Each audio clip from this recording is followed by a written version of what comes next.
உதயகுமார் வணக்கம்.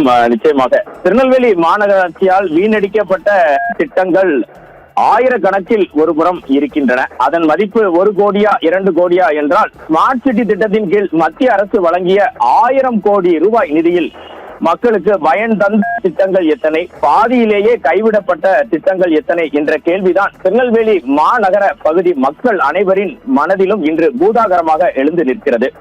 திருநெல்வேலியில் மத்திய அரசு வழங்கிய 1000 கோடி திட்டத்தில் செயல்படுத்தப்பட்டு மக்கள் பயன்பாட்டிற்கு ஏதாவது ஒரு திட்டம் வந்திருக்கிறதா என்று பூத கண்ணாடி வைத்து தேடினாலும் கண்ணு கெட்டிய தூரம் வரை ஒன்றுமே காணப்படவில்லை.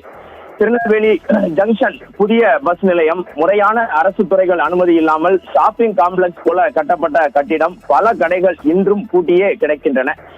மாநகராட்சிக்கு இதன் மூலம் வரும் வருமானம் 0 என்றே தகவல்கள் தெரிவிக்கின்றன. இதற்கு அடுத்தபடியாக பார்த்தீர்கள் என்றால், அருங்காட்சியகத்தை மேம்படுத்துகிறோம் என்று கூறி பாளையங்கோட்டை மேடை போலீஸ் ஸ்டேஷன் என்று அழைப்பார்கள், தொல்லியல் துறையுடன் இணைந்து கோடிகள் செலவில் புதுப்பித்து திறந்தன. இன்று அதற்கு மின் கட்டணம் செலுத்த முடியாமல், பராமரிக்க ஆள் இன்றி, இரவு பகல் முழுவதும் பூட்டிய கதவுகளுடன் பரிதாப நிலையில் உள்ளது.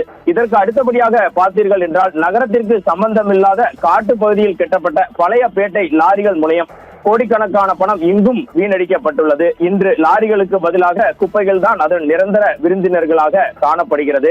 திருநெல்வேலி மாநகராட்சி பகுதிகளில், மாநகர பகுதிகளில் இருக்கும் போக்குவரத்து நெரிசலை கட்டுப்படுத்துவதற்காக இந்த லாரி முனையம் கட்டப்பட்டு இன்று வரை திறக்கப்படாமல் உள்ளது. இதற்கு அடுத்தபடியாக திருநெல்வேலி மாநகரம் முழுவதுமே டிஜிட்டல் விளம்பர பலகைகள் வைப்பதற்காக லட்சக்கணக்கில் செலவழித்து அமைத்தனர். அவை செயல்பாடின்றி கிடக்கின்றன. புதிய பேருந்து நிலையத்தில் வணிக வளாகங்கள், பல கடைகள் கட்டப்பட்டும் வாடகைக்கு விடப்படாமல் பூட்டியே கிடக்கின்றன. குப்பை பிரித்தெடுக்கும் மையங்கள், மண்டலம் தோறும் அமைக்கப்பட்ட மையங்கள் செயல் இழந்ததால் குப்பைகள் அனைத்தும் நேரடியாக ராமையன்பட்டி குப்பை கிடங்கிற்கே சென்று வருகின்றன. தற்போது வரை உரக்கிடங்கு நுண் உர செயலி மையம் திருநெல்வேலி மாநகரம் அனைத்து வார்டுகளிலும் அமைக்கப்பட்டு திட்டங்களை தொடங்குவதற்கான திட்டம்தானா அல்லது மக்களுக்கு பயன்பாடு செய்வதற்காகவா என பொதுமக்கள் கேள்வி எழுப்பி வருகின்றனர். திருநெல்வேலி புதிய பேருந்து நிலையத்தில் பார்த்தீர்கள் என்றால், பல கோடி ரூபாய் செலவில் பொதுமக்களின் அன்றாட பயன்பாட்டிற்காக திறக்கப்பட்ட 2 சக்கர வாகனங்கள் நிறுத்துமிடம் இன்று வரை செயல்பாட்டிற்கு வரவில்லை. இதற்கெல்லாம் அடுத்தபடியாக பார்த்தீர்கள் என்றால், தற்போது மாநகரத்தில் திருநெல்வேலி மாநகரத்தில் குடியிருக்கும் மக்களுக்கு ஒரு நாள் விட்டு ஒரு நாள் அல்லது ஒரு நாள் முழுவதுமே தண்ணீர் வழங்கும் திட்டம் எதுவும் செயல்படுத்தப்படாமல் 59 கோடி ரூபாயில் திருநெல்வேலி தாமிரபரணி ஆற்றங்கரையை அழகுபடுத்துகிறேன் என ஒரு திட்டத்தை கொண்டு வந்துள்ளனர்.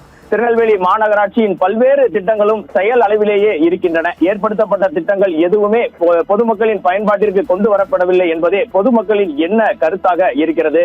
இவை அனைத்தையுமே கலைந்து மக்கள் செயல்பாட்டிற்கு, மக்கள் பயன்பாட்டிற்கு வரும் வகையாக செயலாக்க திட்டத்துடன் கூடிய செயல்பாடுகளை உடனடியாக திருநெல்வேலி மாநகராட்சி முன்னெடுக்க வேண்டும் என்ற கோரிக்கை பொதுமக்கள் மத்தியில் வலுவாக எழுந்துள்ளது.